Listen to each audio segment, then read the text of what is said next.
Hey guys, welcome back to rhrjen. I'm so glad you're here. You guys, I have a really fun one for you today. I have a long one for you today. It's an hour and like 20 minutes. But I sat down with Trevor Coult and we had such a fun time and such great conversation that I'm excited to share it with you today. So this is his channel. A lot of you guys are familiar. He's got a really big following. They call themselves the Trevorites, which I love. But he's such a nice guy. We had a lot of fun. So we just sat and had a long conversation, and then at the end we play a game. But the conversation, just to let you know, just to tell you what order, we're going to talk about his military background. We're going to go into the books that he's written, because he's written several books. He's got another book he's working on as well. The time he met Her Majesty the Late Queen and the medal he received. We go into his YouTube and the history there. We go into his thoughts on Harry and Meghan. And then again, finally, we wrap up with a game. So lots of interesting conversation. Definitely let this one play and watch it and enjoy it. And make sure you're following Trevor. He's great. And without further ado, let's get into my sit down with Trevor Coult. Thank you, Trevor, for taking the time to sit with me. You're so much fun. All right, let's take a look. Okay, editing Jen here one more time. I just realized we jump right into an inside joke that I don't know if you know. It's an ongoing thing with Trevor. I didn't want it to come across like I'm being weird. It's an ongoing thing with Trevor that he jokes he doesn't wear pants on his live streams. I mean, he'll wear stuff, but like he'll wear like a suit jacket like this, but then like shorts or something underneath. So it's kind of an ongoing joke where his people always say, stand up, Trevor, stand up, Trevor. So that's what we're talking about. Hey guys, welcome back to rhrjen. Thank you so much for being here today. I'm very excited to have with me Trevor Coult. Hi, Trevor. Thanks for coming on. Thank you for having me on your wonderful channel with your wonderful subscribers. Whoa, somebody's formal today. How are you? So the geese would kick my goosey butt if I didn't ask you right off the bat. Trevor, you've got a suit jacket on. You know where I'm going with this. Yes, I do. All right, you got to stand up first, Trevor. What's going on? I'm not going to stand up for you. Okay. I knew it. Well, you can't see me, but same. Yeah. That was a funny thing on a live recently where I, in a nod to you, did not wear pants either. So there's that. So you're contagious. You're rubbing off on the rest of us. We're all ditching our pants. Does it not make sense though? I mean, there's so many fantastic creators out there on YouTube, and we only really show our top half, don't we? We really, so if it's comfortable. Well, I'm about to. I haven't shown my top half yet, but soon people will see my top half. well, exactly. There we go. But there is a few exceptions of YouTubers that just have the voice, but you've got the voice though. But the difference I've started showing my hair and stuff. I'm like parts too. But you've also got the face to match the voice. Thank you. I think you might be biased. Thank you. Right back at you. I love your accent. I always tell you that. Well, thank you. I mean, I've never really. Well, I live in England, so my accent. I've got an accent for everyone because when I live in England, I mean, I'm a migrant, aren't I? I'm the person that's causing all the issues. I'm trying to be one. They won't let me in your country. I'm trying to be that annoying migrant. Apparently, I have to show up in a boat. I can't do it the real way with paperwork. Are you? Well, yeah. Well, that's the impression we all get. Are you hoping to come and live in England? Are you? Yes. For a couple of years. My ultimate dream is to live in the UK for just a couple of years. I just, I have a kid and we'd have to figure out logistics and stuff. But yeah, to answer your question, I would love to live in the UK for a couple of years, especially when they have me on Taskmaster. I got to live there for a little bit, right? Well, yeah, it's a brilliant show. Whereabouts in England, though, do you think would be? Windsor? So I haven't been to everywhere in England, but yeah, I always answer Windsor because I love London, but it's a little overwhelming for me. And Windsor, I think, is the right amount away. And I've only been there a couple times, but it felt safe. And I thought about having the Gosling there and stuff. Yeah. It felt safe and lovely. I just love it. I think it's beautiful. And so I could see myself living there and then jumping on a train to London. So. Yeah, Windsor is beautiful. I mean, the castle's beautiful. It gets a lot of tourists in that castle to walk around it. Yes. So Yeah, I it's wandered down one of the little cobblestone streets and I found, I don't know what you guys call them. They're like brownstones. So I guess walk ups or something. What would you call them? Like a masonette. Do you know what I'm talking about? It's like I mean, do you know, it's like where the house is not wide, but it's tall and it's, oh, it's a townhouse. yeah, exactly. So I found a bunch of those. They were just so lovely right near the pubs and all that stuff. And I just Yeah, thought, yeah. I could totally see myself living here. Yeah. Sebastian's mum lives in a townhouse. Oh, nice. I mean, it goes back. I mean, it Mhm. looks small at the front, but it goes all the way back. It's quite a big Yeah. house, actually. Yeah, That's it's cool. nice. Do you know what else was really good about Windsor? Tell me. Which I liked about Windsor, because whenever I took Sebastian there quite a few years ago, Legoland is Oh, at is there Windsor. Legoland there? My Gosling would freak out. See, I didn't even know. I've just been around like that main castle Yeah, part and stuff. I haven't. I mean, that's where Sebastian got his first driving license. He got a Lego driving license. Oh my God, it's my kid would it's love that. That's cute. it's lovely. It's lovely. And Windsor is a beautiful place, and it's very clean as well. I Mhm. mean, it's very clean. And the shops are nice. It's nice. It's got, Yeah. yeah. It's a lot. I think you'd love it. I would live there. I think it would be a little bit. If I'm honest, I think it'd be a little bit expensive to live there though, Mhm. because of the postcode. I mean, you'd pay a lot of money to live there. Yeah. Yeah. But Well, you're a massive YouTuber. You can that's do right. I'm American, aren't we all? I'm just kidding. it. Just kidding. No, I'm going to be huge on Taskmaster, so no problem. Yeah. Well, there's a lot of people. Nick Knowles, TV presenter, does a lot. He lives there. Huey Morgan, who's the leader, ex-US Marine, and the lead singer of Fun Loving Criminals, lives Mhm. lives there as well. There's quite a few people that live there. That's Nice. nice. Yeah, it seems like a really nice area. And then I don't want to give up where you live, but your area you were telling me was just voted like the nicest. Is it all in the UK or something? Like of all the UK, something like that. One of the nicest areas. Yeah, yeah. Oh, everyone. I mean, Mhm. people know I live in Woodbridge. I mean, my favorite little place to have a beer or even a coffee is the Bull Inn. My friends own the Bull Inn, so I go in there. It's yes, it got voted the UK's most happiest place to live. Wow, that's amazing. Do you like living there? Yeah, it's. I mean, Yeah. the people are fantastic. Yeah, I mean, I like it. Don't get me wrong. Everyone has their up days and bad days. I mean, Of course. um, it's a beautiful town. It really is, and a lot of charity shops though on the main street. There's quite Mm. too many, if I'm honest, far too many. Yeah, but I mean, we have our own independent cinema, which is owned by one of the locals. He has owned it. We've got the marina. We've got the coastal line. We have old World War II U-boats that are still painted as U-boats, turned into cafeterias along our coast as well. It's lovely. It's lovely. It sounds like it. That's good. That's very cool. Yeah. Well, I had you here because, well, you were so kind while I was out on leave, and you really helped me out on the Patreon. So thank you for that. But I wanted to bring you on the main channel here because I want everybody, they already know you, but I want them to get to know you because I'm getting to know you and I'm very much enjoying it mostly. Oh, And thank you. Little sliding there, Jennifer. I like that. I just want them, I don't know, I just want them to get to know more. I have been talking a lot about your book. I I'm not just saying this because I'm talking to you. I've been very honest. I'm always honest about it. I love to read. It's just a big part of me and I'm always honest. I do book reviews on the channel and stuff. It's just something that I very much enjoy and I'm always honest. And I'm telling you I am very very much enjoying this book. I really am. I read a little bit each night and it's so interesting to me. I think it's so well written and I know it's a tough subject, but it just gives me a glimpse into things that I wouldn't normally have a glimpse into. And so I'm very much enjoying it. And now knowing the author, getting to know the author, it just means a lot. So I can't recommend this book enough. And I'm not just saying that because it's you. I'm truly mean that. I really am enjoying this book. Well, thank you. Yeah.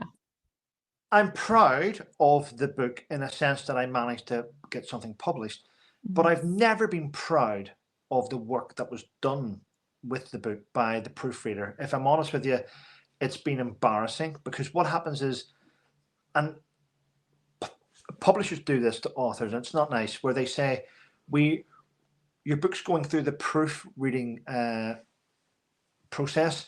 Mhm. Once it's been proofread, we want you to check it. And that's how they get away with it.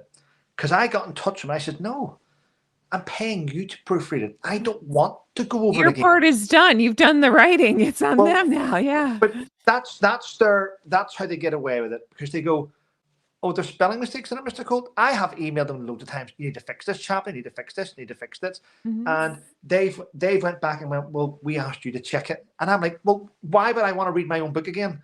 I'm paying you to proofread it. You've done a shit job. They did a terrible job with the proofreading, if I'm honest. There's quite a few mistakes in it. And so that's the only thing that I'm really, really slightly upset at, if I'm honest. But I get it, but I'm telling you, you're your own worst critic, and it's a great book. I'm usually a stickler on that stuff. That's not hanging me up on this book. I'm not noticing that. I'm not, because the story is so interesting to me. So you did do. I know it's hard. I know it's hard for you to not to understand, but to take that on, because you're naturally going to be. It's like me when somebody compliments my video. My first instinct is to say, "Oh no, it's crap. Don't watch it." But I'm telling you, you did an excellent job. You really did. Can you tell us about the process of writing? And the book, of course, you have 2 books out, hopefully another one soon, but the book we're talking about, I never say this word right. Say it for me. Say the title of this book. First into Sangin. Sangin. Okay. I don't know why that word hangs me up a little bit. Okay. First into Sangin. Tell us about the process of writing this book, if you don't mind. Right. Okay. I came back from that tour a little bit broken, but I didn't have time really in a way, because when I came back from that, my very first tour of Afghanistan, I was a little bit mentally broken from the things that I'd done and seen and witnessed and the rest of it. And I was filled with trauma, still am a little bit. And I couldn't go and get treatment because I had just been awarded the Military Cross, and I had to prepare myself to go and get the medal from the Queen. And I was being asked to go and attend these events. And I went and I had to go. I was being like show pony almost, it sounds like. Yeah. And I wasn't, I didn't get time to process anything. And then what had happened was one of my soldiers who was sitting beside me when he was sitting right beside me, we were having a chat when he was killed. And I never really got over that, still haven't. And the guy that was sitting on my left had part of his abdomen blown out.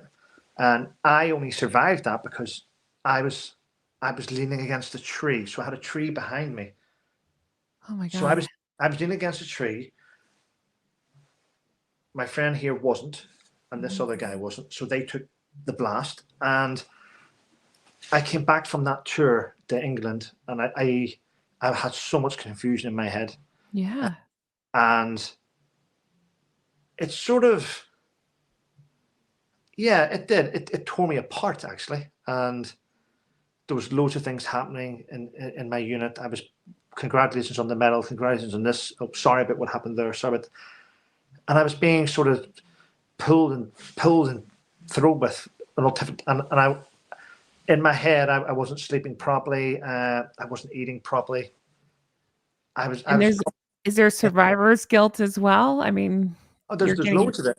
Accolades and yeah. And then there was rumors going around. The guy who died on my right, his mother then accused me of being a bad commander. She accused me of watching them die. There were stories in the media. It was nasty. Trevor should have saved his life. Trevor should have done this. Trevor should have done that. It was just everyone, and it was just. That's not fair. Yeah, It got a little bit overwhelming. My commanding officer called me in and he sent me on a career break, which I've never heard of before. He sent me home. He says, come back when you're ready. Don't watch the media. Don't watch the news. Stay away from the papers. Because I was being, on a Monday I was a war hero in the Sun, and then on a Tuesday I wasn't a war hero in this paper. And it was just coming at me. And it was a little bit much. If I'm honest, it's probably the closest I've ever wanted to actually. At the time, it was just shocking behavior that was happening. I didn't know how to cope with it. I was still.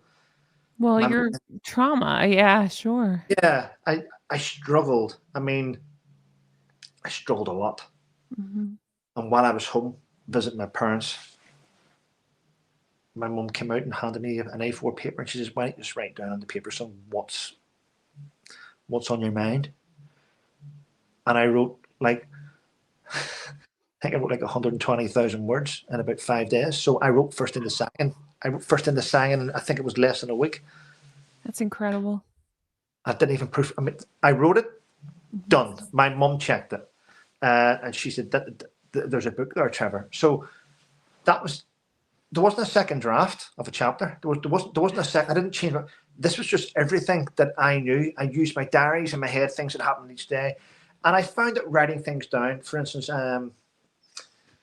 we got out the vehicle, we moved down the path. When women moved down the path, I remember seeing this. So I just wrote it from memory, the whole thing from memory.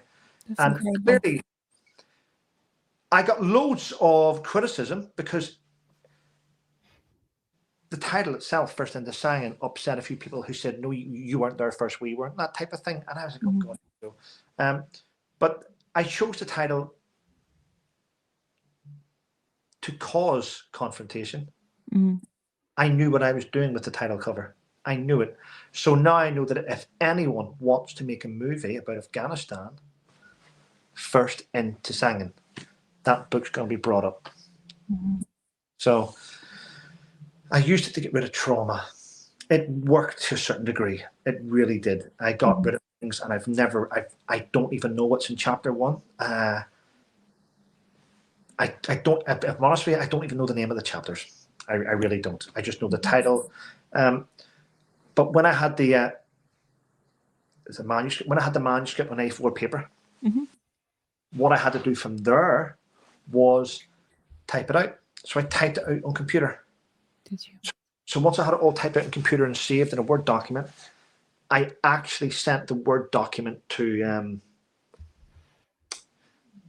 ex-Special Forces guys, Bob Shepherd, Phil Campion,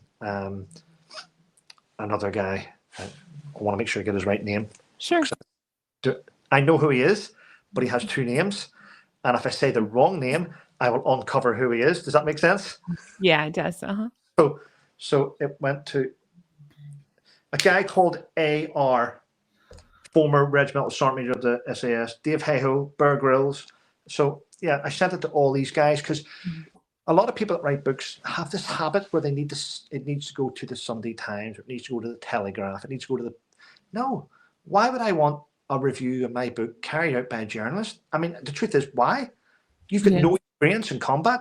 I want my reviews carried out by peers and people I look up to, and people that have seen there and done it. So I got my reviews carried out by the people that I really respect, and I'm really proud to have people like that in my corner. So it's like, why? This sounds terrible to say this. Like, we wouldn't be YouTubers without subscribers. Subscribers are the backbone of a YouTube channel. Absolutely. They're keep it alive.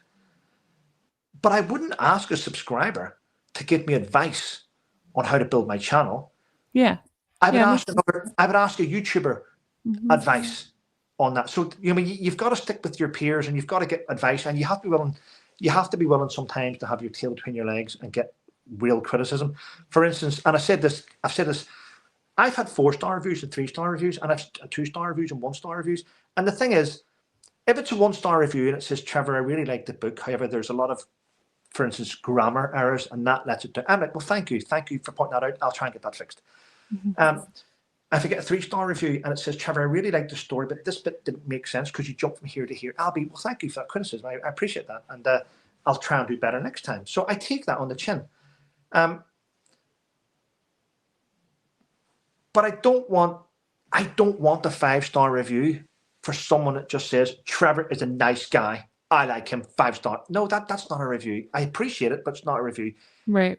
I want criticism, because if you don't have real criticism, then you can't improve, Jennifer. You can't. You've nowhere to go. It's like, "Oh, Trevor, that was perfect." Well, it wasn't perfect. I know there's mistakes in there, so just let me know. And it's always nice to get other people's perspectives of things.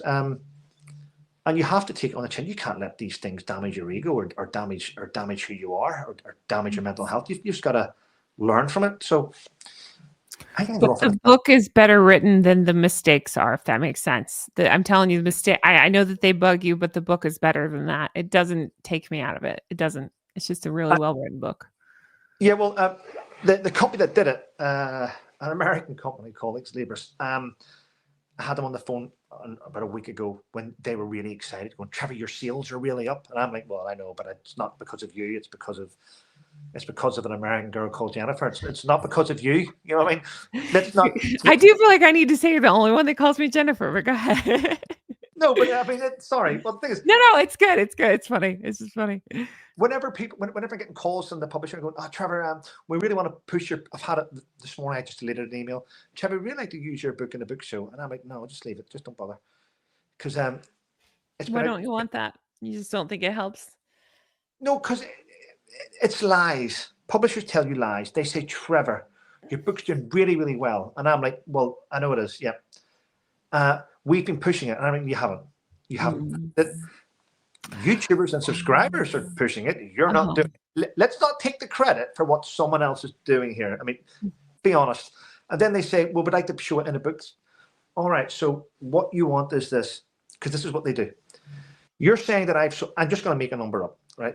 You're saying that I've sold maybe, say, 500 books, and I've possibly made out of that 500 books that's been sold, I've possibly made £1,000. But now you're telling me you want to put my book in a book show. Yep. So you want to take that £1,000 off me so you can promote my books. It's going to cost me money. That's what they do. And I'm like, no, I don't want, I'm not paying you money to promote my book. No, we got this. Your YouTuber You know what I mean? friends will help you promote it. Yeah. But that's what they do. I mean, Yeah. they go, "The book's doing really, really well, Trevor. And we want to put it into these different things, but it's going to cost. So all the money you're making in proceeds, we're going to keep that and we're going to use it to send you." And I'm like, no. There's a lot of good people on YouTube doing this. You don't need to get involved anymore. Just keep printing the thing. Yes. But yeah, I know I've bought more than one copy, and I've had a lot of the Drug Goose Club buying copies, honk honk. And so how can we help though? It doesn't matter which version of the book they buy, right? Hardback, softback, virtual, digital, any of it? It doesn't matter. You know, a sale's a sale. They're all welcome. For me though, I couldn't buy an ebook because to me, there's no better feeling than having a book on your shelf. I mean, I know the feeling. Yes. I mean, do you know what? The paperback's nice, the nice one. Don't get me wrong. But I've showed you before, haven't I? I've got a bookshelf filled with, and they're all hardbacks. I buy people's I had a book come today, actually. My friend Charlie Lawson, who's an actor from the same place as me in Belfast. I bought his book on Amazon. Same place as Jamie Dornan too. Yeah, exactly. But I bought Charlie's book because I want to read it. I sent him a message yesterday and said, "Listen, Charlie, I've just bought your new autobiography. When I get round to reading it, which it could be never, but I'm like, when I get round to reading it, can I have you on to have a chat with you about it?" No, he said, "Yeah, no dramas, Trev." So I have to be forced into a book. I have to want it. Do you know what I mean? Mm-hmm. Because, and I've said this 1,000 times, every military book's the same type of thing. It's the same type of story. It's a guy from a housing estate from a really had a bit of a rough upbringing, joined the military to change himself, to become a commander and led men in battle. The book's it's the same story. It's a bit like, did I tell you about Tom Cruise? Did you what? Did you tell me about Tom Cruise? Army books are a little bit like a Tom Cruise movie. Oh, gotcha. Do you know the Tom Cruise movie? Yeah. How the plots are all the same? Mm-hmm. Gotcha. Gotcha. I'll not go into that now, if you know it. No, you haven't told me. I'm processing what you're saying and I'm taking it in. Yes, that makes sense. They're all the action, spy, thrillers. Yes. Well, military books are all the same sort of story. It's a bit like if I find out that Tom Cruise is making a new movie, I already know the plot. Because he starts off as a cocktail waiter, a very good cocktail waiter, loses his confidence, finds a woman, she gets his confidence back, he then becomes a good cocktail waiter. Then he's a race car driver, a very good race car driver. He loses his confidence, finds a woman, gets his confidence back, and becomes a really good race car driver. Wow. Then he's a pilot, very good pilot, loses his confidence, finds a woman, gets his confidence back, becomes a really good pilot. His stories are all the same, aren't they? That's pretty damn good. That's a good catch. Yeah. Isn't it? You know, He becomes a spy, Mission Impossible, loses his well, confidence, gets a woman, comes back. Yeah. or he's a sports agent, very good sports agent, loses his confidence, loses his job, right? Gets a woman in his life, becomes a very good sports That's agent again. right. So what the moral of the story is women fix everything. Gotcha. Oh, I like that spin. Do you know, yeah, I tend to agree with that. Yeah. I like how you got that in there, though. That was very good. But no, I love it so much. So this was the first book you wrote, and then tell us about the other book that you wrote, because I have not read that one yet. Wow. Yeah. Well, do you know what? The first book gave me confidence to write. So, the first it gave me confidence. The thing is, many years ago, when I was still in the military, I actually tried to write, and I have. It's not even available in the shops. I tried to write, and I got something done to see if I could do it. I'm going to show you actually. So just give me a couple of seconds. Yes. Count to 5, and I will show you. I'll literally count to 5. What? I'm just kidding. Right, here I am. So when I was younger and I was still in the army, I had a little go at doing a paperback, and I wrote that. Oh, that's cool. So, wow. So that was my. You've written quite a bit. So that was my first sort of test to see if I could go on to do something better, which I did. Have you done anything with that book though? I used to give. Do you know what? I have about 10, my mum's got about 100 of them at home, where I just used to sign them and give them to people as presents. That's it. But no, I would like one. Thank you. That's me on the front cover. I figured. Leading my men in the 2003 Gulf War. So I did that, and then I sort of I said I'd love to do it because I used to love reading before I was a little bit brain damaged. If I'm honest, I used to love reading. I did. I loved it. And then I think you'll understand this because you suffer as well from trauma from the past. So whenever you've got trauma in your head, you keep busy. It's hard to focus. Yeah. You keep busy. And the one thing you can't do is lie on a sofa and read a book. Because when you lie down to read a book, your mind's going, but you've got a wash to do. You need to do this, but you promise you do this. And your mind's saying you have things to do. So you're not letting yourself rest. And that's why I think that people with trauma, believe it or not, do make good YouTube because they've got lots of things going on, don't they? Yeah. Sorry. My computer just freaked out. I don't know if both of our screens just went black. I didn't see it. I didn't see it. Yeah. Sorry. I think I lost internet for a second. That might have been your trauma. That might have been in your head. Sorry. No, don't be sorry. That's what you just got a visual representation. It's like, ooh, yeah, exactly. No, sorry, continue. It's just, I thought I lost you for a second, but no, you're exactly right. Yes, I struggle with that. I know you're not into the idea of doing audiobooks. I do well with audiobooks because it allows me to keep busy, but still process the information. So yours is one of the ones. I will. No, it's okay. Yours is one of the ones that I got the physical copy to. Well, thank you. One of these days I'll get a signature on it. Yes, you will, honestly. I am into ebooks. I like the idea of them.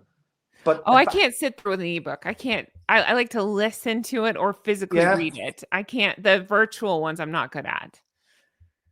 Yeah, the ones like the ebooks. I'm not into those. I want to do an audiobook. I will do an audiobook. The problem with audiobooks is it costs a fortune, right? Yeah. I've got to pay the book company about £7,000, which doesn't make sense because surely I was going to say, would you be hiring an actor or you're doing it yourself, right? Me doing an audiobook, the company will charge me about £5,000 to £7,000 for me to do an audiobook. And then is it like a retainer and then you recoup it once you start selling? How does that work? That's weird. That's how much they charge me. Mr. Coult, would you like to do an audiobook with your book? Yep. Well, if you were to transfer so many £1,000 to us, then we'll get the process underway. And I'm like, what? Why though? You're making money off this. I'm giving you something to make money. No, I mean, today the publishing world is very, very greedy. Huh. So whenever I get myself in a financial better place, which probably will be around about the end of January or whatever, but end of January, February, we'll see. But I'd like to try and get the audiobook done for first into Sangin. And then there'll be no mistakes in it unless I stutter.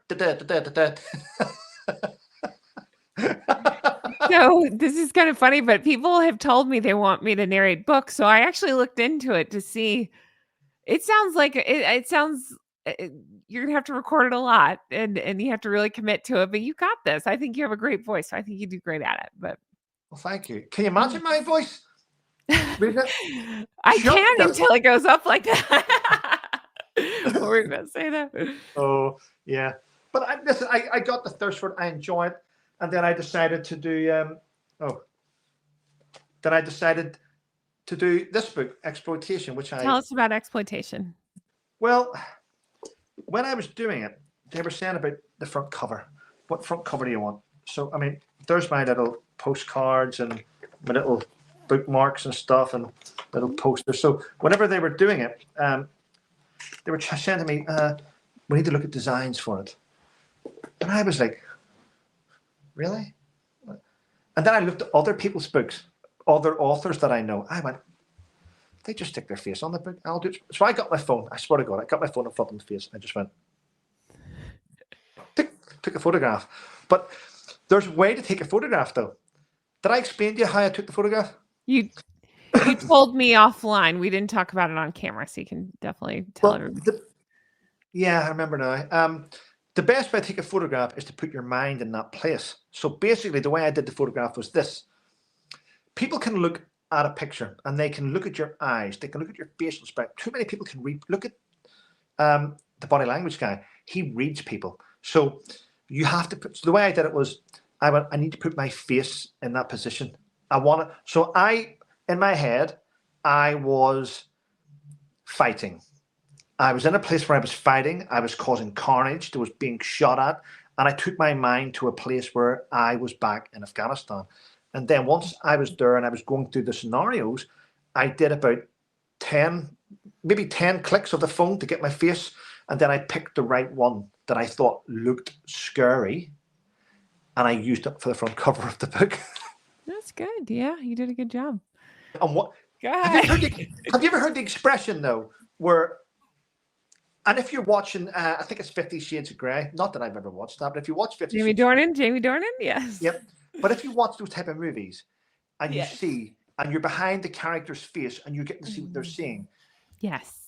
Your look, the way you look at somebody can tell 1,000 different stories. For instance, you can look at someone and you can find it really attractive, and you're undressing them with your eyes, type of thing. You know what I mean? So that's the same on the battlefield when you're looking towards enemy. But the difference is you are actually destroying them with your stare. It's like, you ever heard that thing? The death stare? Mm-hmm. Look at, I mean, that stare that you stare people. The 1,000-yard stare and stuff with trauma. But yeah.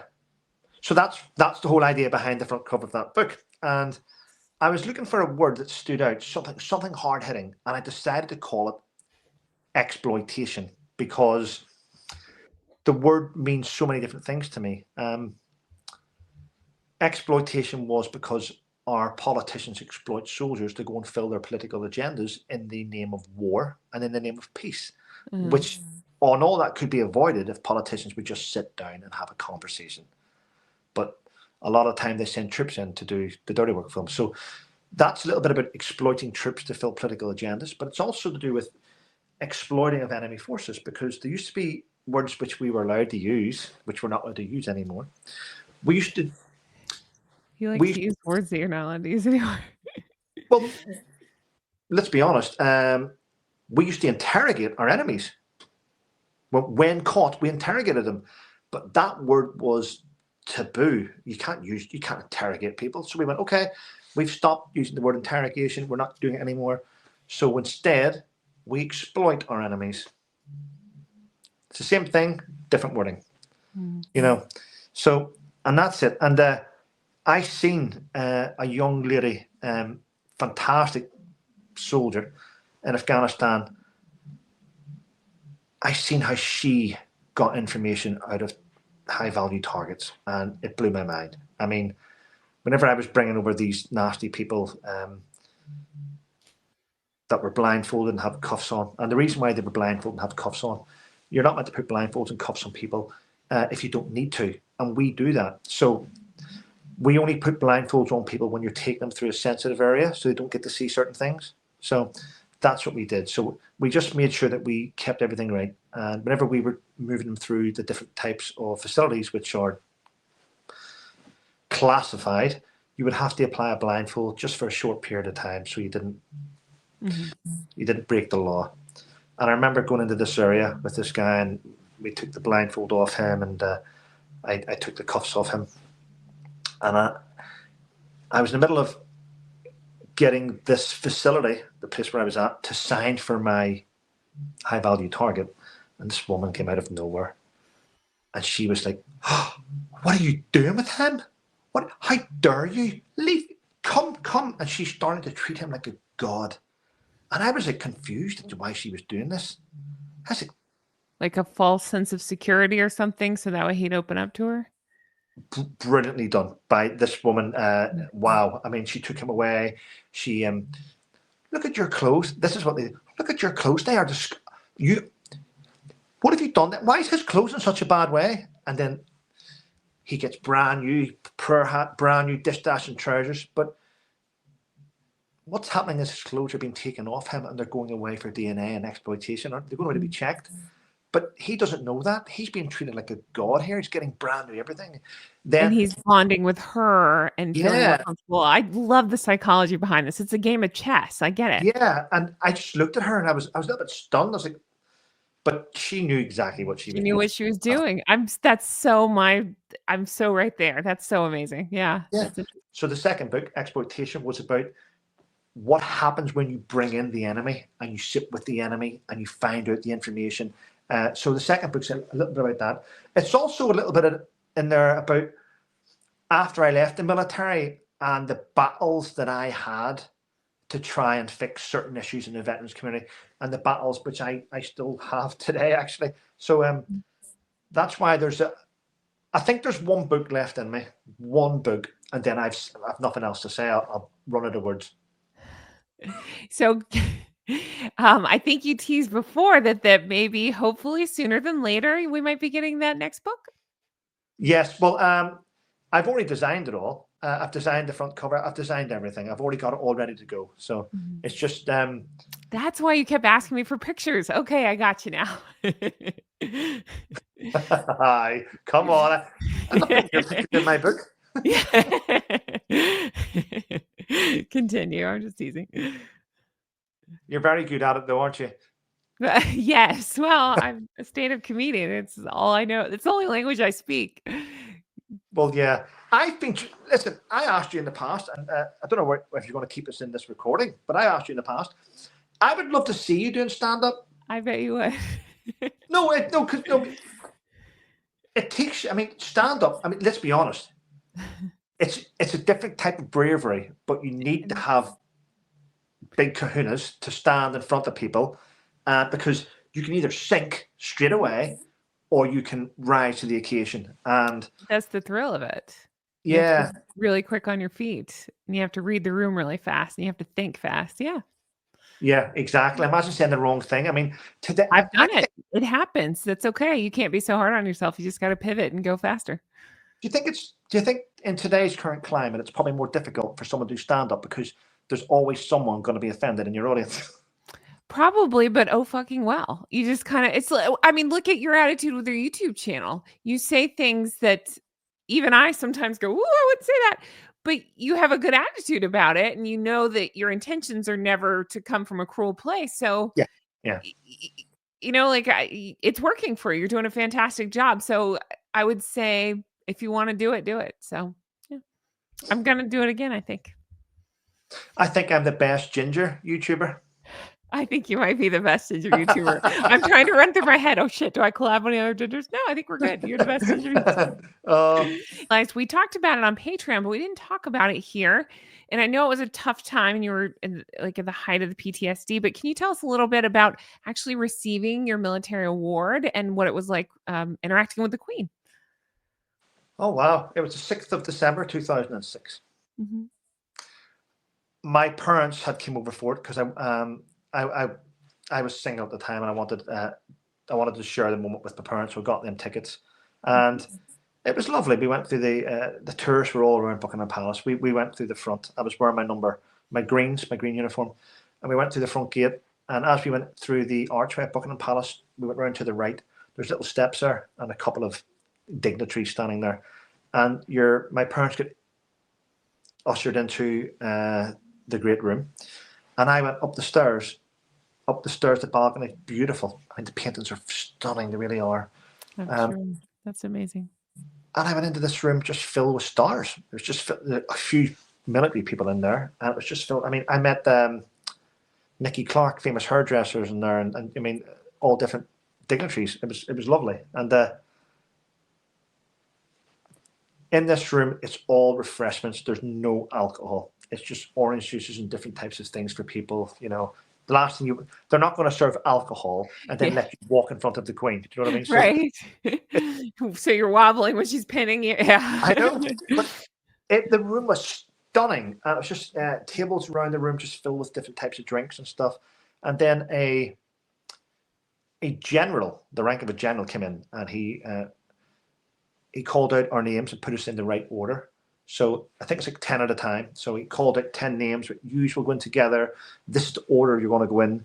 When I call you, you'll move forward to here. And he talked us through what he wanted us to do. So I was the last person to go through that day. If you look at the investiture, there's a book in the investiture. The very last people to go through that day with the Queen was myself and a guy called Jim Newell. Jim Newell got the Military Cross for his work in Iraq, actually. But we went through, and I just remember I was so nervous. I better not mess up. I better not. See, once you start thinking, I'm going to fuck up. See, once you get that in your head, you start to mess up. Yeah. Yeah. So, I mean, I just remember hearing Trevor Coult, the Royal Irish Regiment, and I'm like, okay. So then I don't have my headdress on. I don't think. No, I don't. My job is I've got to take. It's in my head. He said 16 steps. But is that 16 steps every left foot, or is that 16 steps in total? So, yeah. So I did my steps. I stopped. I turned to the left, faced the Queen, and then I bowed in front of the Queen. Then I took another 2 steps forward to a little podium where she was standing on, and she put her hand out and I shook her hand. She started chatting me about them. So you got this for working Baghdad. That must have been quite a dangerous day. And I went, well, it was. If I'm honest, I told her, if I'm honest, I don't really remember much of it. I didn't really think. It was more reaction than anything else. The reaction. She went, yeah, well, I haven't given one of these medals out in a long time to a soldier. And I was like, thank you, Mom. She said, well, so Royal Irish Regiment, you come from a good bravery tradition of a regiment, to get involved in these type of things. And I went, Mom, I just think that maybe the Irish soldier can be a little bit stupid. And she just started laughing at me. I love that you made the Queen laugh. That's amazing. That's cool. Yeah, but there's a lot that takes place because you're nervous because, right, first of all, when you turn and you move forward, to the Queen and you bow towards the Queen, this is a weird thing that they never tell you. You are actually making a movement towards Her Majesty the Queen, right?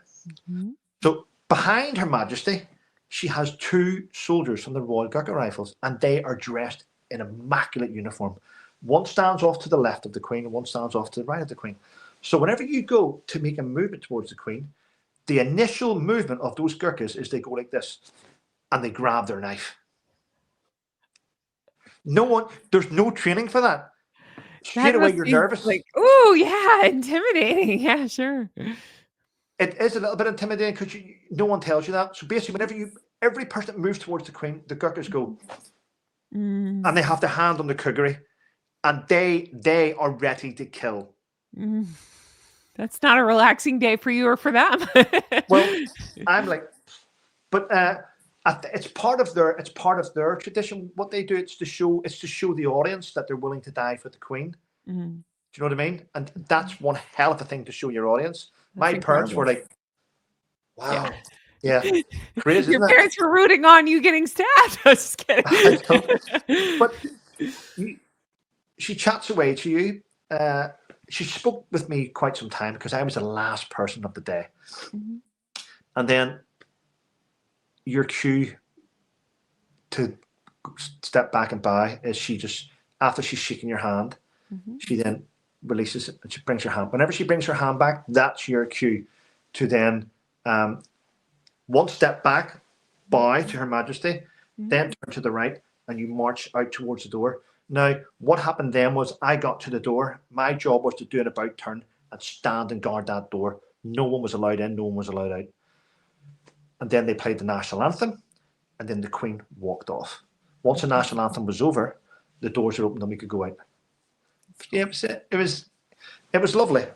And then after that, I was walking down the corridor, waiting to pick up my box for my medal, because my medal's on my chest. And a side wall opened up. The side wall opened up, and a guy came out from behind the painting. He went, "Mr. Coult?" I'm like, "Yeah, come with me, please. I'm with my parents. Bring your parents." His Royal Highness Prince Andrew has asked for you to join him upstairs in a private gallery. And I'm like, "What?" Because Prince Andrew was my boss. He was the colonel of my regiment. So I went into this lift and went upstairs and got met by these staff members all holding champagne and stuff and food. And I went into Prince Andrew's quarters, and he wasn't there. He was away doing another event, but he left a signed note and stuff for me and my parents to spend the rest of the day just there, drinking Bollinger champagne and eating all the different stuffed canapes. That's so cool. Me and my parents were like, "What?" So yes, yeah. Well, I was the first member of the Royal Irish Regiment, the very first soldier to ever be awarded the Military Cross. So, and he was my boss. Honor. That's incredible. It was nice though. I mean, he didn't have to do that. So I just sat there with my parents. We're just sitting there, we're eating. It was lovely. And my dad went, "I suppose we'll shoot on." And I went, "Are you? No, I'm not leaving here till that Bollinger's drunk." I said, "We're eating and drinking everything." I just said, "We are never going to be in here again. Let's just enjoy it." And the ladies that were standing there, I said, "Ladies, grab a seat." Sure. I said, "Have something to eat with us.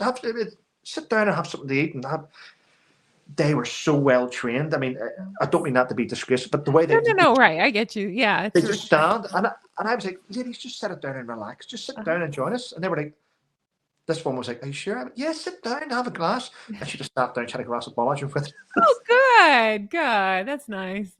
What a lovely afternoon, though. That's incredible. It was, and the taxpayer picked up the bill for my mother and father staying in a lovely hotel in London. Good. And they also picked up, it was the Ministry of Defence picked up the bill for my dinner that night, because I went out that night. I took my parents out for a meal, and this is what I was told: "Trevor, take your parents out to wherever you want to go." This is weird. Here's a card. This card will pay for anything you want tonight, meal-wise. Wow. So don't go and buy other stuff, but this card will pay for your meal tonight with your parents. That's all. Amazing. So I went to this awesome restaurant. It was beautiful. Yeah, it was nice. Oh, that's lovely. That's so incredible. Good for you. I'm sure it's something your parents will always remember as well. That's incredible. Oh yeah. Oh, they loved it. Yeah, it's something. Yeah, they treasure it. That's so cool. Can we talk about your YouTube now? I want to talk about that. So tell me, what made you start the YouTube channel? A few things, really. First of all, I got medically discharged for being a broken soldier. That's the bottom line. And I've been fighting for about 10 years for military compensation for my injuries, which I'm still going through at the minute, so I'm dealing with that. So, and I had a good, don't get me wrong, I've got a great pension. Somebody once put up a picture of my war pension. Originally, I had a war pension.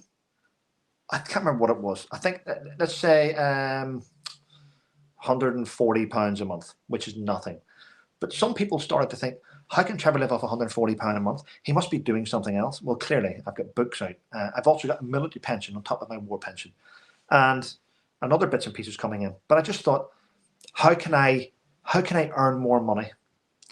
Now, when I left the military, having complex PTSD and having my own issues, it's very difficult to get a job that will take you on. And that's the truth of it, because I've got permanent neurological brain damage because of what's happened and stuff. So whenever you declare that to any job you go to, they straight away, it's like a red flag to them. Like, I'm sorry, Mr. Coult. So I needed to find a way to earn an income. So I started doing videos on my Facebook. I had a Facebook page with about 50,000 people on it. And I noticed that the most you can have on Facebook is 5,000 friends. But I always had about 300 or 400 other friends waiting to be friends. So I would delete people and keep updating it. And then I just said, I would do my videos on there. My videos would get thousands of views. And I just thought, look, how can I this is before the days of monetization with the other platforms. Yeah. And I was on Twitter, and I was doing well on Twitter. And I would normally put out a thing called, used to be called Today's Hero, where I put a picture of a veteran, whether he was from any country in the world, and a little bit about him. And Piers Morgan used to read out my Today's Hero on Good Morning Britain. That's cool. And I managed to get down. He asked me to come down to do something on TV with Johnny Mercer, MP. And I started to do things. I thought, well, how can I make money from this? Because I at that stage, I'd done, I don't know, maybe 10, 15 interviews on different news channels.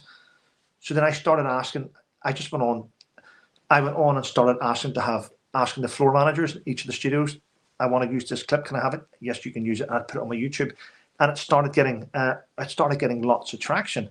I did one interview, I believe it was on CNN, if I remember rightly, with a couple of American journalists from Wall Street and a US Marine colonel. And I was asked about I'm familiar with this interview. I'm not going to say the word. It's okay. I mean, yeah. They had me on there, and I was sitting in the middle, and I was sort of watching this American journalist who's very good, actually. And she was arguing with the US colonel, the US Marine. They were arguing about the Afghanistan withdrawal. And I just started smiling on camera. I just started smiling. And then the woman in the studio went, well, Trevor, we're going to come to you. I've noticed that you're sort of, are you finding this funny? And I'm like, no. I said, well, a little bit, actually. I said, there's what I find funny is the fact that this was an American catastrophe. And I'm sitting amongst two Americans arguing about it. I says, sometimes it's nice to sit back and watch you rip yourself apart. What do you think about this, Trevor? I says, honestly, I think the president of America is a complete And I said that word. And everyone in the studio was stunned. They were like, what? And that went viral. I think within a couple of days, it had like 500,000 views. I put it on my YouTube channel. It went viral. That one video, this is how YouTube started me. That one video got me about 30,000 subscribers. Wow. And it got me 500,000 views, and it got me monetized. The first video got me my watch hours, my viewers, and my monetization. Everything went boom. That's incredible. I was like, wow, you can actually make money from this. So then I started to upload all my stuff on YouTube, and it went from there, really. But prior to that, I've had YouTube since 2011. Okay. And I didn't really start uploading videos to about 2020. It might have been 2000, either back end of 2019 or it was 2020 when I started to use it that way. Yeah. Yeah, but then in between then though, I spent 2 years being demonetized. So there we go. And also, I restarted my channel. I deleted about 1,000 videos, and I started my channel from scratch again. Wow. So yeah, so I mean, and that's between 2019, 2 years of demonetized, because whatever you speak out against the president, or you speak out against Harry or Meghan or the king or anyone, see, the minute you speak out about somebody, you're going to get a demographic of people that love that individual, who will go out of their way to mass support you. And it's one of the biggest fears for a YouTuber, is somebody just constantly going at your channel. But I've learnt now. I now have disclaimers on my channel, all the bits and pieces. So the way I do it now is I tread very, very carefully on certain topics now. I'm never going to change. I'm laughing because I tread carefully. You do not. Do I not? Oh, well, there we go. I think I do. Jennifer, see, about 2.5 years ago, I swear to God, I was like, I was like the Vaughn, the way I spoke on YouTube. Have you ever heard the Vaughn? Uh-uh. Wow, go and watch him. I covered everything. I used to call Harry a ginger canut at the end of every video, and I used to go, and by the way, Harry is still a ginger. I said at the end of every video, I did it, and my videos, they don't get the same now, but I've stopped doing that. I have, but every one of my videos would, I mean, in a 24-hour period, you're talking 80 to 100,000 views in every one of my videos throughout the week, whenever I was doing that and doing stuff. But it also brought in the crazies. You got to watch yourself. Yeah, definitely. He still is a ginger canut. I just don't say it. I think it should be said, though. It should be said he is a ginger canut. Yeah, exactly. It still stands, even though you're not saying it every time. It's still up here. I know it. Oh, I know. I used to make funny. Don't get me wrong. I mean, seeing if you've grown up in the military and you've been called every name under the sun, it doesn't. I mean, get that done. We've been screamed at. We've been shut up. Been blown up. I mean, people calling names doesn't hurt. It doesn't hurt. Let's be honest. So just take it on the chin. What you can do, if someone calls you something that you don't like, keep it in there. Tell me how Harry and Meghan got on your radar to talk about for your channel. Well, the truth is, I've never really cared much about Meghan. I really don't. I mean, she's a non-entity. I don't care about her. I mean, she's nothing. So she was never on my radar. I was on, the thing that got on my radar was Harry, because he left the military, clearly, and he promised to fight for veterans.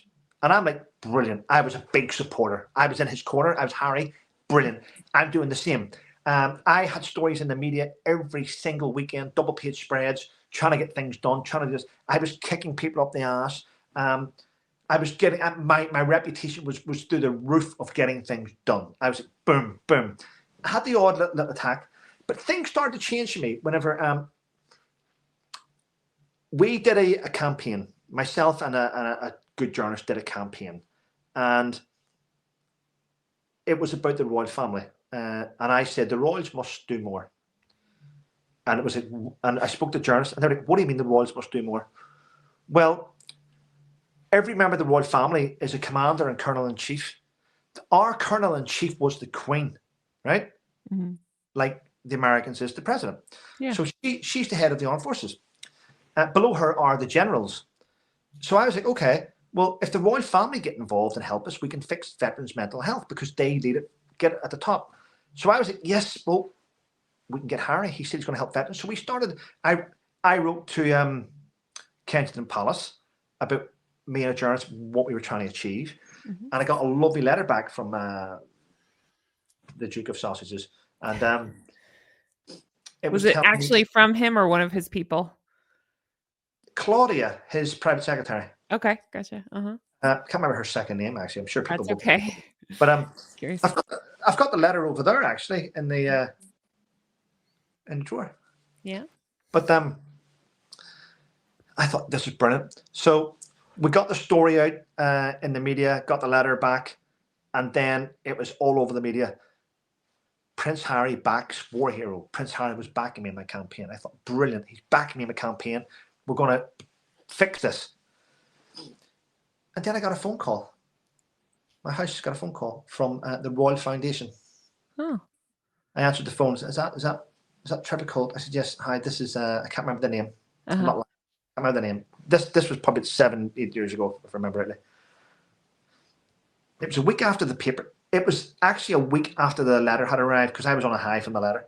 And it was, you need to stop doing what you're doing. And I went, what do you mean? His Royal Highness is a very, very busy person, and he hasn't got time to get involved in the issues that you want him to force. And I'm like, what? But he said he wants to help veterans. He's going to dedicate the rest of his life to helping veterans. You're telling me now. So I And because he's busy, he wants you to stop helping veterans? What? Well, he wanted you to stop encouraging his name involved in it?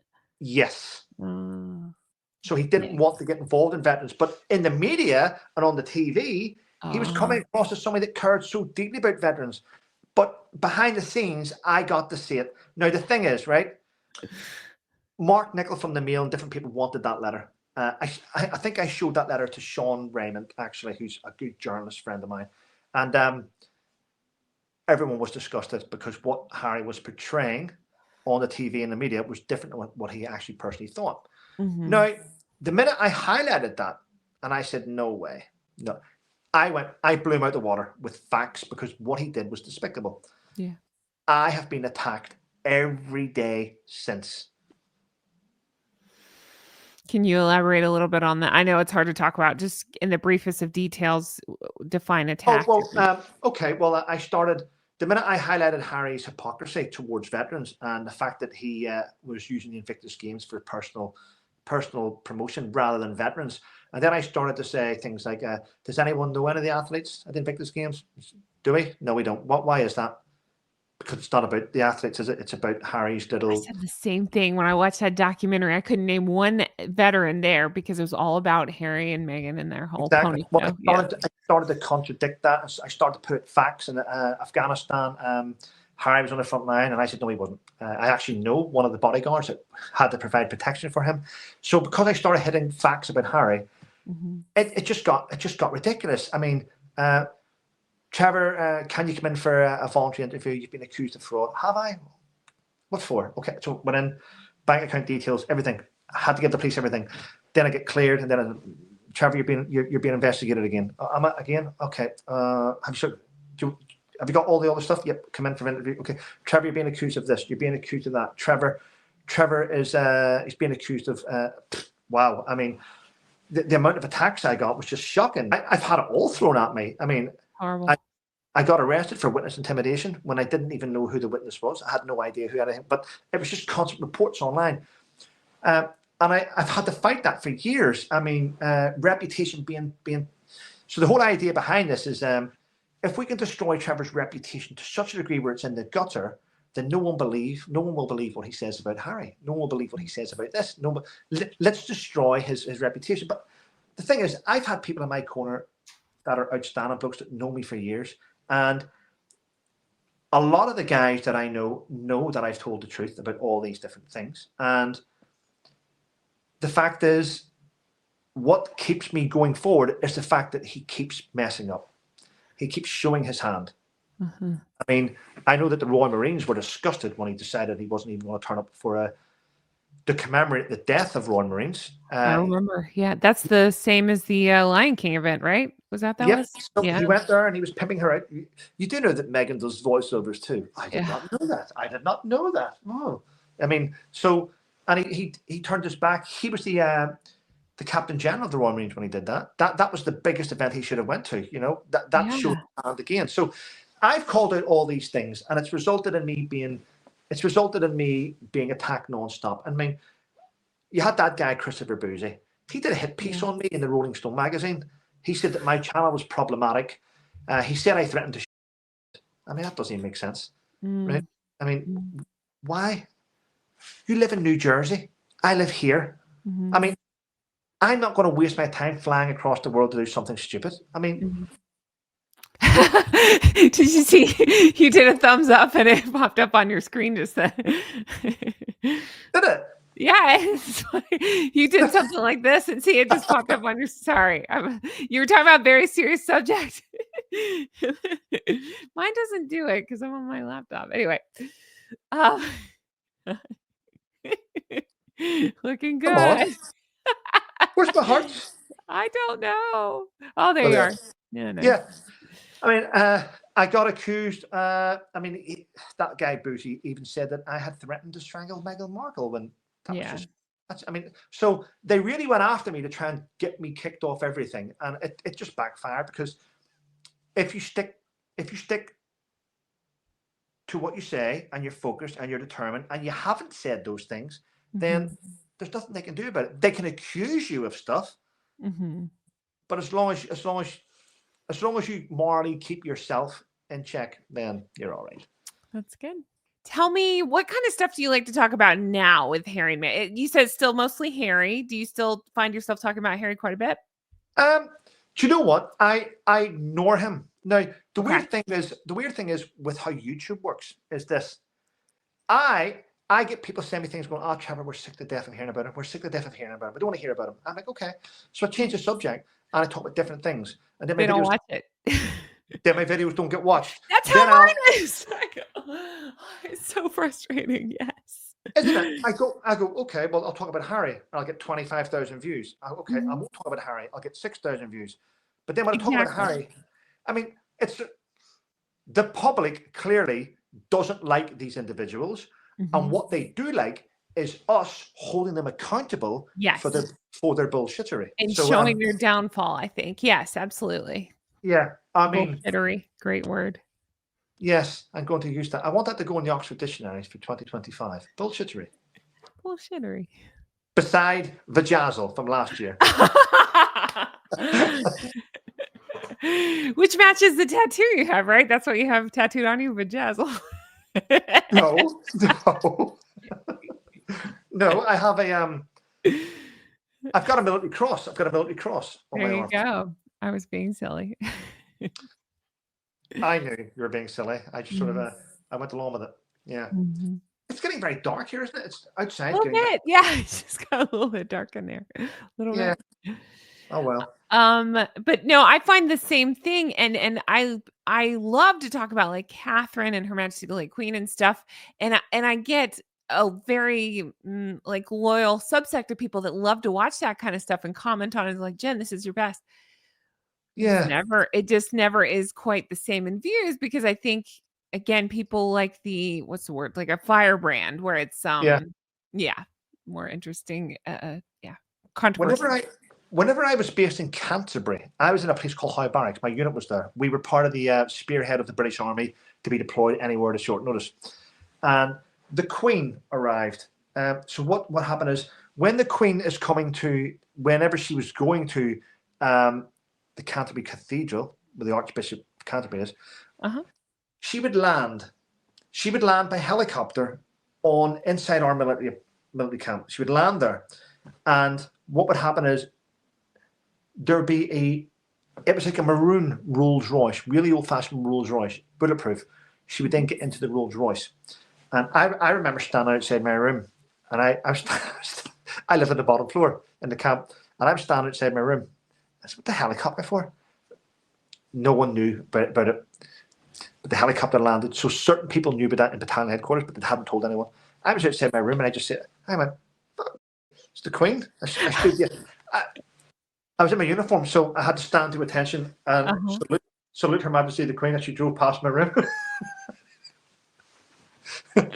Oh my God, I like that. I just like that. I mean, it's the Queen. I mean, I just remember everyone just sort of, whenever she started coming past, and you heard everyone just come to the attention. Everyone just come to the attention and saluting the car as she drove past. You have to do that. Yeah, that makes sense. I gotcha. Tell me about what you see for your channel coming up. Do you have a vision for it, of what's in store? Is there somewhere you want to head with your channel? Or are you just kind of taking it as it comes and seeing how it goes? What's your plan there? 2025, probably around about February, before my 50th birthday in April, before it, You're significantly older than me, yes. Thank you. If you guys don't know, this is an ongoing joke. I say this constantly. He's only a couple years older. It's just fun to tease. I thought I was at least 10 years older than you with your lovely pale skin. What was it? Before my 50th birthday, I want to have my own studio where I do my own podcast from there. I don't want to, at the minute, I do it from my own home. I don't want to bring people into my own home. I don't mind doing the podcast and streaming with links, but I want to be able to do it where I have someone sitting beside me and do the podcast. So that'll be my aim for my birthday. We'll have my own studio set up. Do you mean a literal podcast, or are you talking about just the video format that you're doing? I'm just going to keep this YouTube channel, but I'm going to start doing I'll still do my videos. I just want my own studio. I want my own studio away from my home.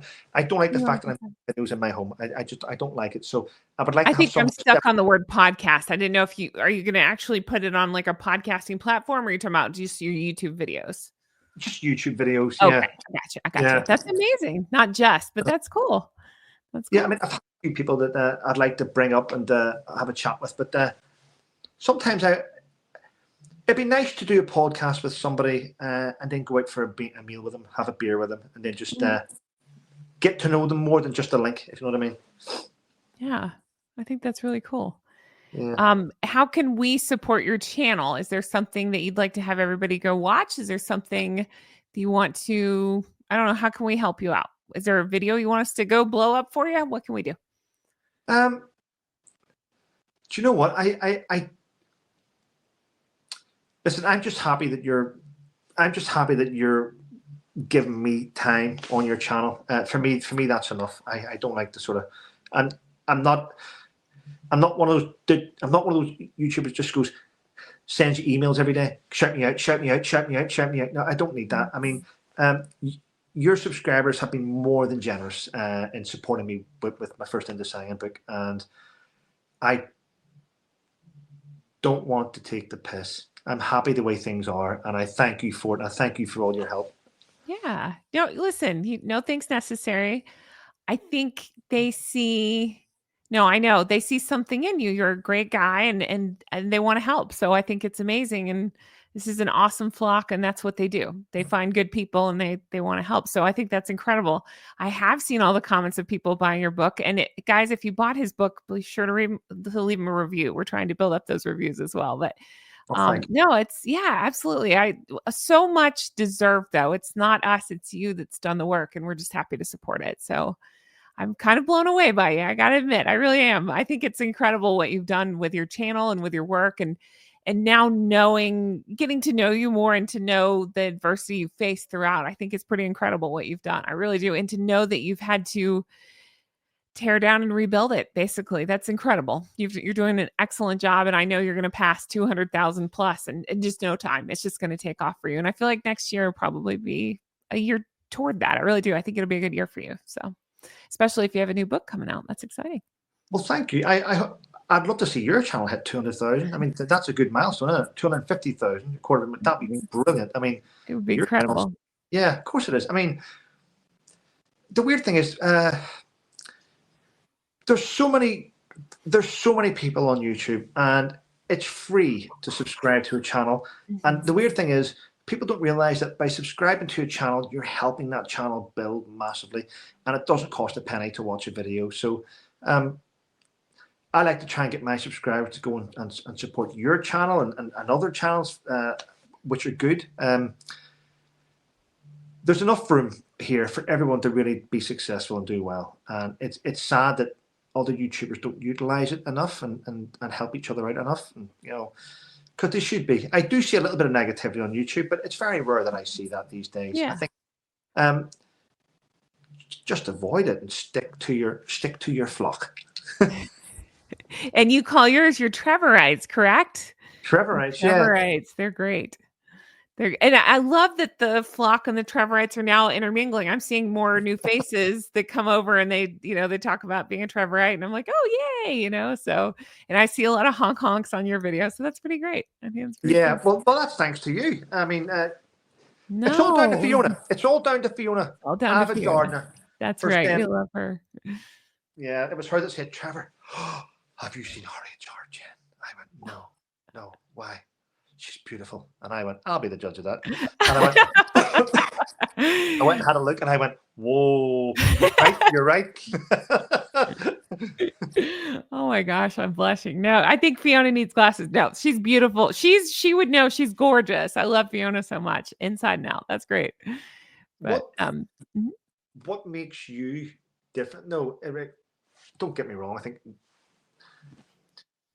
everyone can see that you're attractive, but your personality. They haven't seen me yet. They can't see if I'm attractive. No, they can. They can't. You've done a half face reveal, have you not? I've done a half face reveal, yes. Exactly. So people can see you're attractive. And I don't like using the word bubbly, because bubbly is bubbly. No. I call myself that. I think I have a bubbly personality, bubbly, outgoing. I don't. No, but I don't like using that word, because some people take offense to using the word bubbly. I mean, I call myself bubbly. that. I always say I'm bubbly. Yeah, I have a bubbly personality. I don't think of it as negative. I think it's, you know, okay. It's funny. My dad has always said that about me. So I take that as a huge compliment. So I say that, like, I try to have a bubbly personality when possible. It's not always there. It's not always there. Well, that's good. I mean, you've got a great personality, and yeah. You. Well, the feeling is mutual. I think you do too. Wow.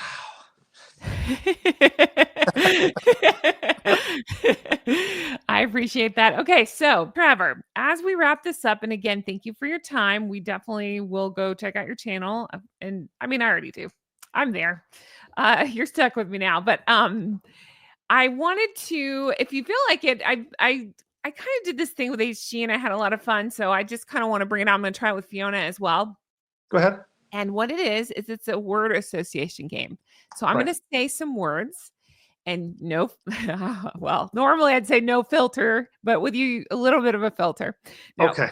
Go. The first thing that pops in your head, it can be, a word. It can be a, hold on, I have it here. It says, when I say a word, just say the first thing that pops in your head. Don't overthink it. Go. Just you keep telling me to go. Hold on. I'm excited. Quickly. It can be anything. It can be another word, a phrase, an emotion, or even a sound, whatever your mind links with this word. Okay. You ready? Okay. Harry and Meghan. Scum. Beige. Boring. Jam. Jam. Sticky. Polo. Mint. That's what she said too. Let's see. Curtsy. Elegance. Okay. Meghan. Victim. Oh, good. Suits. Okay. Cooking show. Nonsense. Okay. American Riviera Orchard. Bullshittery. Empowerment. Victimhood. Okay. Revenge. Is sweet. Oh. Harry. Fake. Okay. Car chase. Fake. Dog bowl. Justified. King Charles. Sausage fingers. Say it again. Sausage fingers. Oh, I did not know what you said. All right. Claw. Do you know what?